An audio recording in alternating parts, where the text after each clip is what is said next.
Hello Bits and Bones, my name is Lady V, and welcome to my channel. Today I wanted to talk a bit about how aesthetics factor into different platforms and the power of branding and personas. I'll start by talking about article photos, but we'll go into other things like YouTube thumbnails in a bit. So, if you follow my writing over on Medium, you'll know that I recently did an aesthetics overhaul for my publication. Medium as a site has a built-in stock image search attached to Unsplash, where you can easily search up a key term and plop a free-to-use photo into your article. The most important thing to grab readers' attention with any article is the title, in my opinion, but the second impression readers get, and the only visual one, is that stock photo. With this system on Medium, as I'm sure you can imagine, the platform has become saturated with overused stock photos. People search simple terms like writing or book or couple and pick one of the first few that come up on the drop-down menu, which leads to a lot of writers all using the same pictures for their articles. Now, this isn't entirely the writer's fault. There's really no way of knowing exactly which image has been used by who else or how many times.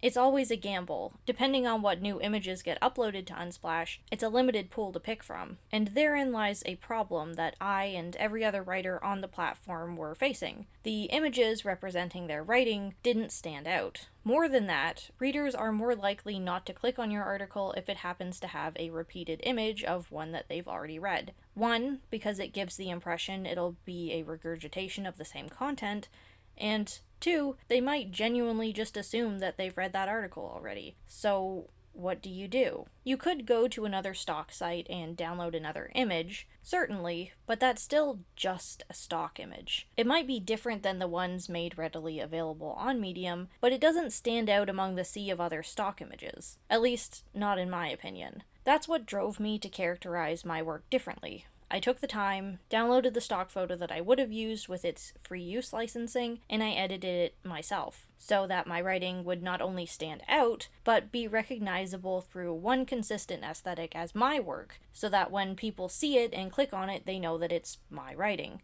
This method of editing and drawing over photos isn't the most refined thing, and that's the way that I intend to keep it. If you've been following me for any amount of time, you'll know that when it comes to art, I've got such bad blank page or empty canvas syndrome that it's to the point where I don't get anything done. So keeping the aesthetic of my publication loose like this has really helped me out. It's actually really fun doodling on photographs, and I like using that space of a photo for my article's first impressions to readers to show them something. Words alluding to the theme of the story, or just the rough, scratchy aesthetic conveying that my prose is a bit raw. I think it works, and I'm really happy with it, so much so that I'm going to let it bleed into other platforms like YouTube thumbnails. Black and white and scribbles all over, that's me. Slady V. Speaking of YouTube thumbnails, though, as much as this new aesthetic of mine will pass in the writing sphere, it's not typical to YouTube. We all kind of know at this point what makes a good YouTube thumbnail. You know, bright and clickbaity with a picture of a person with a crazy reaction. Or, if you don't appear on your YouTube, there's usually a mascot on the thumbnail reacting instead. My new aesthetic doesn't really fit that niche. As much as doing what I'm doing will work well enough to stand out for articles, YouTube is a platform that defines itself through persona-oriented branding. Faces, people, icons. There's very little on YouTube that's unique in terms of aesthetics. Everyone uses the same basics and just slaps themselves on top. Which sounds like a criticism, but really it's just a little bit of jealousy on my part because I don't have that. I don't have a face for my channel. With writing, you don't need a face. Books have author photos on the back, but I don't know about you, I never bother knowing what a writer looks like before I read their work. Whereas on YouTube, you don't even click on someone's content unless you already recognize who they are. Or, if you don't know who they are, you need that face to invite you in. I just found it a little interesting how the strengths of branding of one platform can be so incompatible with another. And I wanted to point that out and talk about it a bit.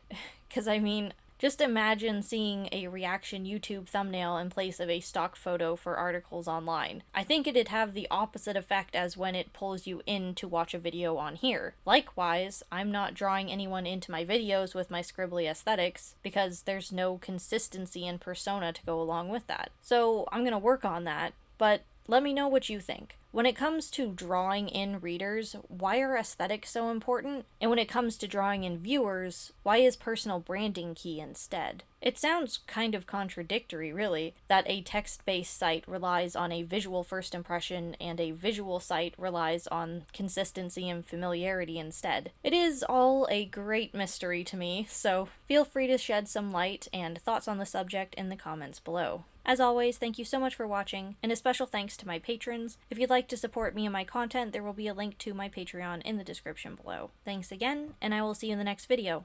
Bye!